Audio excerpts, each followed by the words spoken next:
Today, the place was the quiet town of Montgomery, Alabama. Somebody's asking how long will prejudice blind divisions of men. We face, therefore, a moral crisis as a country. Free at last! Free at last! Thank God Almighty! We are free at last!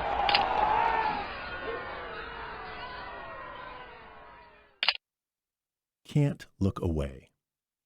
Dialogues on photographs of the civil rights struggle bears witness to the violence of discrimination and segregation and to the daily hardships that Black Americans endured, living under Jim Crow laws. These indelible images from a collection of photographs made available to the Gund Gallery at Kenyon College evidence the enduring solidarity in the struggle for racial equality and justice in America from the 1960s. These photographs compel us to think deeply about the legacy of racism in the United States and about how the history that these images capture can inform the ways we respond collectively to the unresolved racial strife in our time. For this episode in our series, we welcome Austin Porter, Assistant Professor of Art History and American Studies at Kenyon, in conversation with Jodi Kovach, Curator of Academic Programs at the Gund Gallery, discussing two photographs by Charles Moore, Demonstrators Attacked with Water Cannons, Kelly Ingram Park, Birmingham, Alabama, May 6, 1963, and Birmingham, Alabama, Riot with Police Dogs, 1963.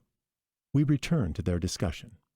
What comes to mind now is this question of what is the meaning of these photographs today to us, especially viewing them in the context of an art exhibition, seeing these in the context of an art museum as art. You know, this raises a lot of kind of philosophical questions about what is art, what is the status of these images as cultural artifacts, as historical documents, as, and so many of the things that you just pointed out about what it portrays and what it lacks to portray about the substance of the civil rights movement.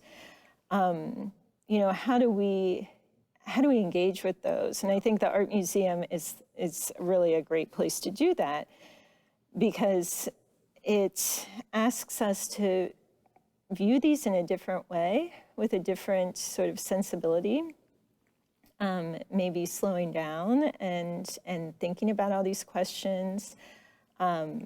Viewing them publicly is different from viewing them privately, say in a Life magazine. Then you have the opportunity for discourse.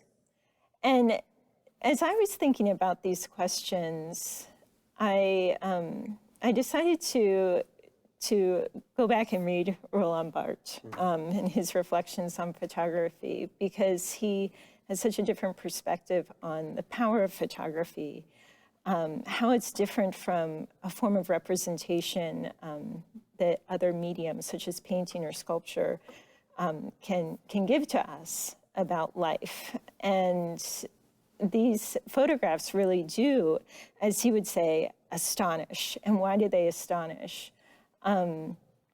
Because photography, as again to quote Barthes, shows us that these events happened. Those are real people. What strikes us is the image is chemically processed. We're seeing the effects of the rays of light that are reflected off of this. It's somehow literalized and actualized. And that's what I meant earlier when I said that there's something that authenticates the fact that these demonstrations and the police violence that was inflicted on the demonstrators actually did happen, and that's not going away.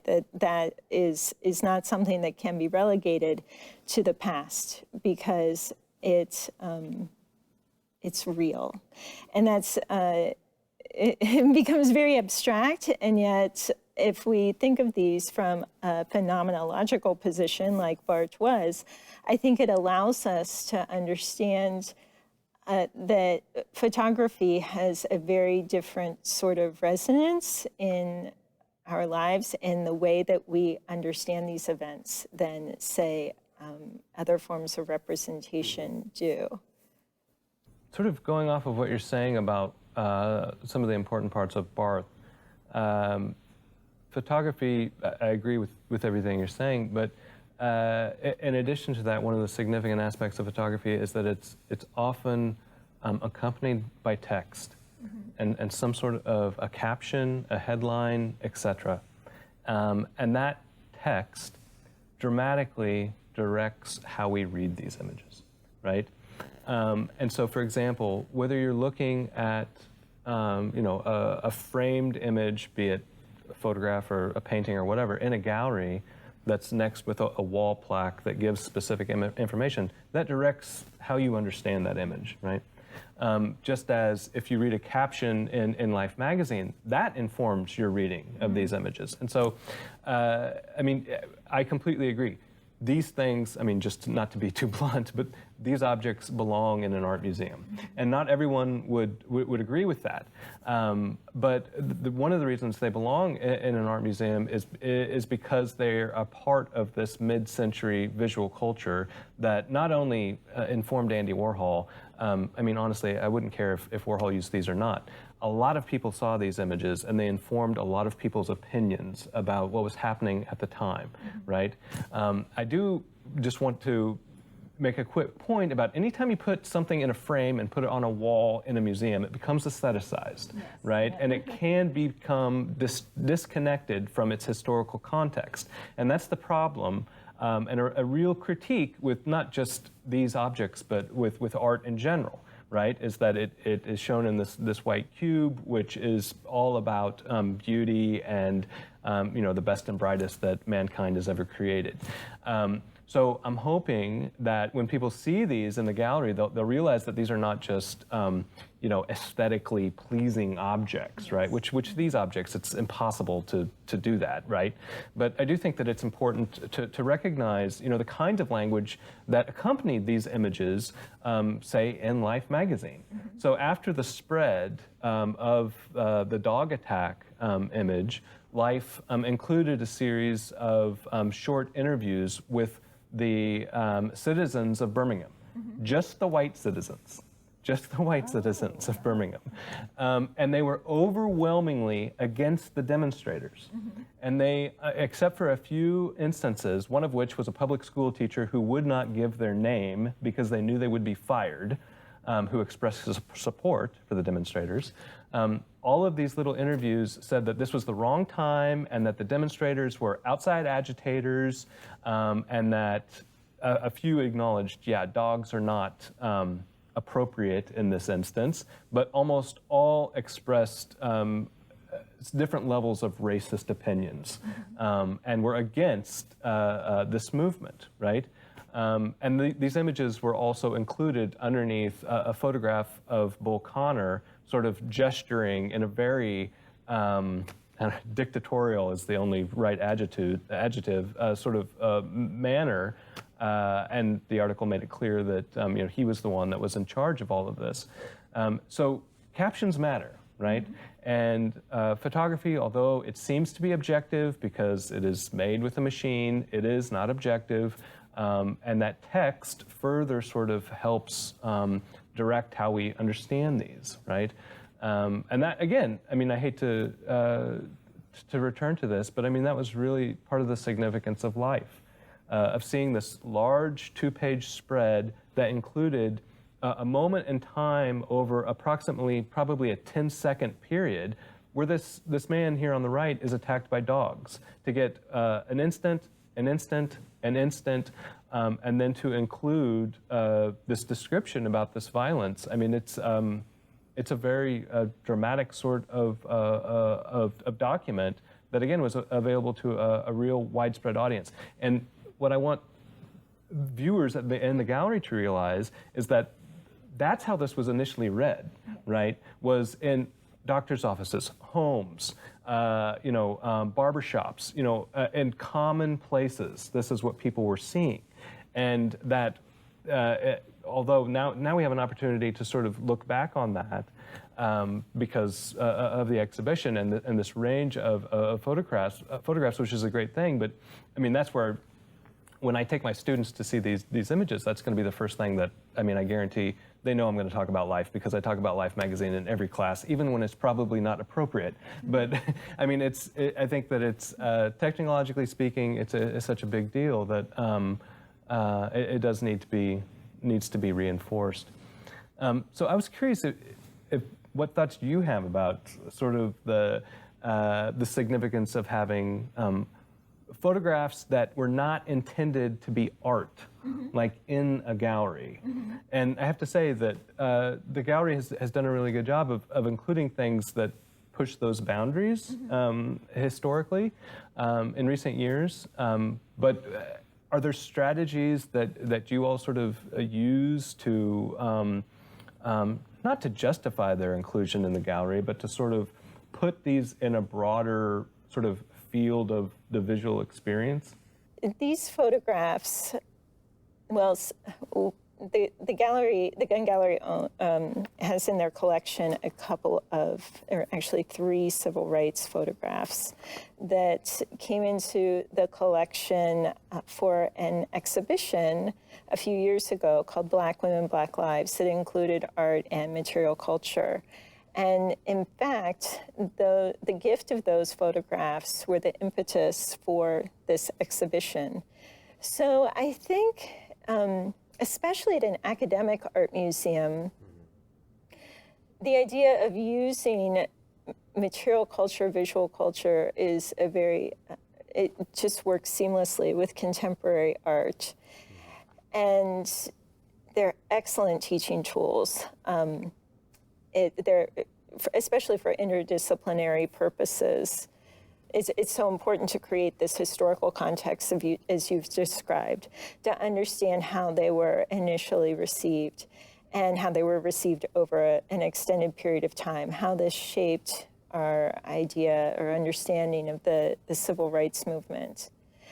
And now I think it's very timely to bring this up again. Of course, because this summer we experienced widespread global demonstrations in support of Black Lives Matter, in protest of George Floyd's killing. And so I'd like for us to talk a little bit about what bringing these into display in an art museum, how does that really speak to this moment? Yeah, it's a great question, and it's a really, I think it's a tough question. Because in some ways, these kinds of photographs, and when I say these kinds of photographs, I mean old photojournalism, it's instantly history. You know, you look at it and it's black and white, and I think students especially will say, this happened before my professor was even born, right? You know, which, to their credit, most don't denigrate the importance in any way, but it does sort of lock it into the past in a way that, say, a painting doesn't necessarily do, because of this this black and white tone, the sepia tone, etc. It sort of keeps it in a before time, right? But with our current political climate, clearly this is not in the past, right? And so what these do is sort of fill in some of those gaps, right? Of the fact that the United States has regularly had demonstrations and activism and calls, organized calls for equal rights, right? And one of the things that I think is really significant, and here I'll switch to the left image, is the importance of the, for lack of a better word, the anonymous activist, right? Americans love to have heroes. Like, we love to point out people like Martin Luther King as these great leaders who are, integral to social change. And of course, that's wonderful. We need these leaders.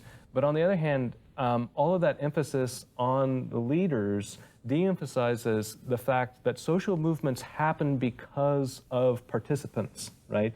And it's the people, these anonymous people, especially for example, here on the left, that we don't know their names. I mean, someone clearly does know their names, but they're not leaders. These are children or teenagers who are demonstrating, right?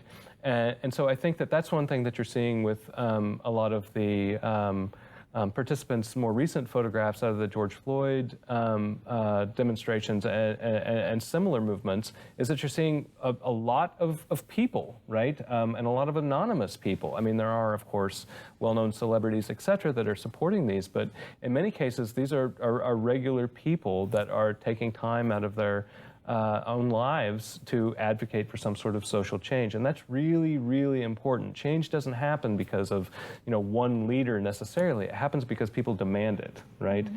And the people that were demanding it here at the time were they were heavily criticized because again and again, it's not the right time. This was untimely. I mean, that was the critique that King faced when he was sent to Birmingham jail from the local white clergyman who said this was not the right time.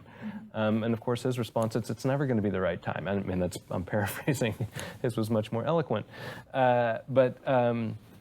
So that's, I mean, it's helpful in that sense that because they're photographs have this sort of, I don't want to say unfortunate reputation, but this sort of expectation that they're factual, right? Yes.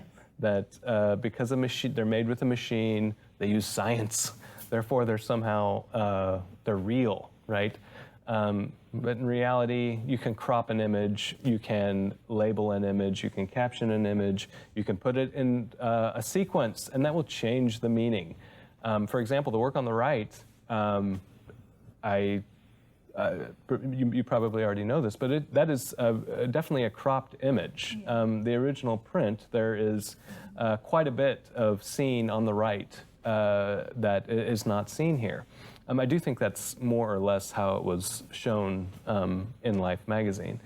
But because of that sort of apparent objectivity, it does sort of relate more naturally to the scenes of demonstrators that we see today, even though they're in color, right? And so you could very easily create a really interesting argument for the sort of similarities and differences between, the early 60s into more recent demonstrations, or any other number of demonstrations, in between, or even before. And that's just one way of sort of understanding these. I mean, the use of state-sponsored violence against citizens, is a whole other part of literature that goes into earlier history that has a whole other sort of series of layers of not just political history, but also the history of visual imagery. I mean, I'm thinking of, for example, the announcements that were sent out to quote-unquote catch enslaved people or formerly enslaved people. I mean, there's a very long history of violence against racial minorities in the United States, and you can arguably put these sorts of images in that context pretty apparently. Right, right, and I think too that, obviously we can dispute the objectivity of these photographs, any photographs, but I think we can talk about the veracity of them in terms of, how they represent a struggle, on this day, in that particular context. And that is important. I think that, and again, I'm going to turn to Bart here because I think that he's kind of giving us the opposite side of this. The critique of photography is something that can potentially misrepresent or exploit, because it is possible to have that moment of astonishment, something that really strikes you or that wounds you, as you would say, when you look at these images. When I look at the police dog's photograph and I see the teeth bared in that, really ferocious dog attacking the man while the other one is pulling at his right pants pocket. And what really strikes me is the tear on his left pant leg. And it looks like, I can't tell if he's bleeding or if his pant leg is wet, but I can't stop looking at that. And then I wonder who he was, where he came from, what was his role in this demonstration, where is he now?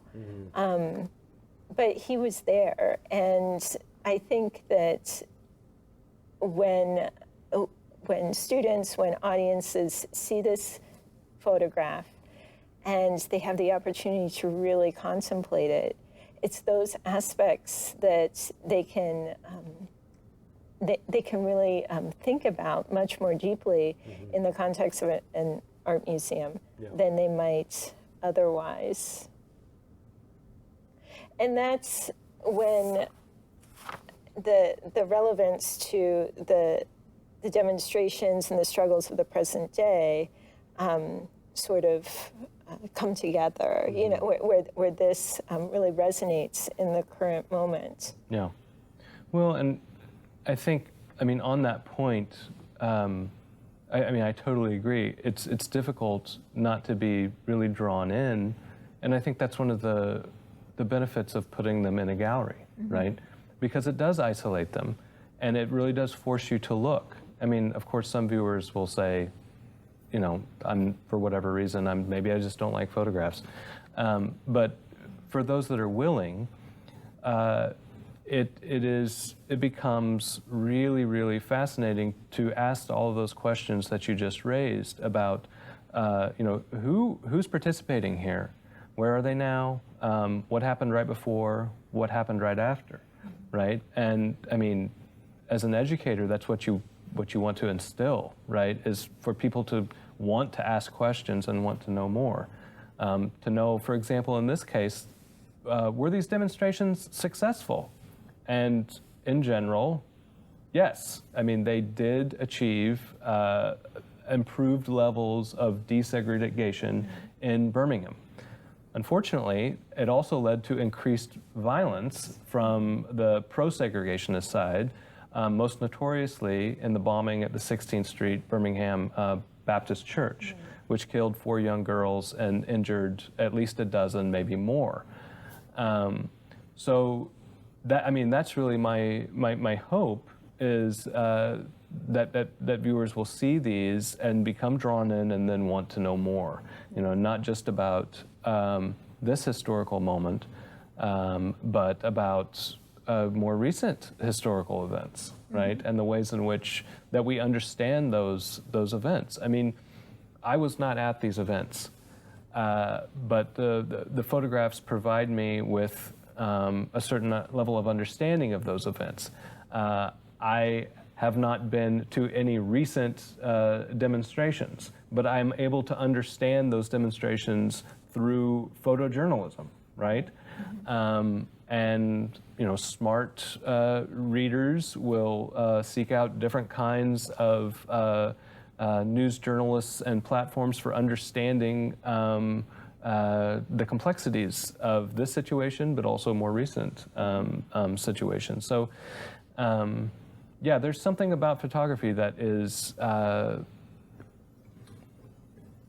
it's frustrating sometimes because you look at a photograph like these, and because it's clear, because again, it's made with a camera, you sort of have this too simplistic sort of understanding potentially that, oh, that's what happened. But there's a lot going on outside the frame, right? And so the image itself can provide that sort of veracity, but ideally it can sort of open your mind up to a whole other sort of series of associations and events, which will allow you to gain a greater sort of complexity that painting in a way may or may not. Life was notorious for taking a lot of agency away from their photographers. They would not publish the names of the photographers. They didn't even publish the names of the authors of the stories. Moore got a byline for this spread, which was a big deal. His name was included in that issue with these photographs, which didn't often happen. And so that suggests that he actually was in the cutting room helping with the editorial process, potentially making those crops, which normally did not happen. Even well-known photographers didn't necessarily have that kind of authorship at life. Right? And so that further sorts of complicates our understanding of photography because, okay, I'm a photographer, I took this image, it's amazing, but the way you see it is under the direction of someone called an art director, right? And that art director may or may not see what I saw. They may crop it, they may caption it, or they may put it in a sequence that changes how we understand it. Right? And so, and that art director, I mean, I don't mean to denigrate art directors, but that's part of this editorial process, you know, these sort of channels that precede visual reception that help us sort of understand, you know, this event or that event or whatever. And so, again, that sort of, those choices that are made, it's an interesting issue of whether or not that sort of complicates that veracity. The events happened. They were terrible, right? But the way in which these images are framed, both literally here in a gallery, but also in the pages of Life magazine, sort of help us understand things from a specific point of view, which is even more interesting because, as I alluded to earlier, you know, a lot of white Southerners saw these images in a much different way than Northern viewers, right? And most people would agree this is not a good thing, but people would disagree on who was at wrong here, you know, and whether or not these events should have happened, if the demonstrations should have been taking place, etc. And that, you know, that's the sort of thing that people can't get excited about, you know, a Pollock painting, about whether or not it has this sort of truthiness to it, you know, and so that's again, that's another reason why I think that putting them in a gallery, sort of alongside other kinds of works of art, allows people to understand the significance of not just photographs but other things in frames, right? So I'm always eager to see what else will be up at the time, because you can begin to make connections between, you know, historical photojournalism and you know, more traditional works of so-called fine art. In my classes, when I'm talking about Life, it's significant that it had a national audience, and that readers in Portland, Maine and Portland, Oregon saw the same copy of Life. They saw the same content, they saw the same news, they saw the same advertising, and that had a profound homogenizing effect across the country, right? Everyone saw what was cool in advertising, everyone saw what was important in the news, and they saw it for a pretty cheap price, too. And so, again, it's difficult, I think, you know, for an 18-year-old student to really understand the significance of a picture magazine like Life that, you know, now we consider it to be sort of ephemera, and copies are sort of kept, you know, in attics, etc. But at the time, it had a profound influence nationally and internationally as well. And of course, Life had its own sort of political agenda. I mean, it was seen as moderate to business-friendly kind of Republican terms to it, and that was, you know, the sort of political agenda of Luce, the publisher at the time. But yeah, huge impact. And in fact, I read that in the middle of the century, 1/5 of the advertising money spent in the U.S. went to Life. a fifth. And so, I mean, that's a huge amount, right? And a lot of those ads, for anyone that's seen Life, well, I mean, they're dynamic, they're very colorful, you know, and they're eye-catching, really, really interesting stuff. But they're right next to this sort of imagery. You never knew what you were going to get in Life. To my earlier point about there's this sort of myth of passivity of the demonstrators, you know, receiving this violence, and that's reinforced in photographs like this. I think it's also important to mention that the black press, and by that I mean Ebony, Jet, as well as African American newspapers, included this kind of imagery, but also far more positive images that included photographs of the demonstrators in a much more positive light, as much more sort of heroic, with much more agency, right? And so it's important to know that, yes, Life was really important, but it wasn't the only game in town, right? There were other ways of visually understanding news of the day, right? And so, yes, important, but also other platforms out there at the time.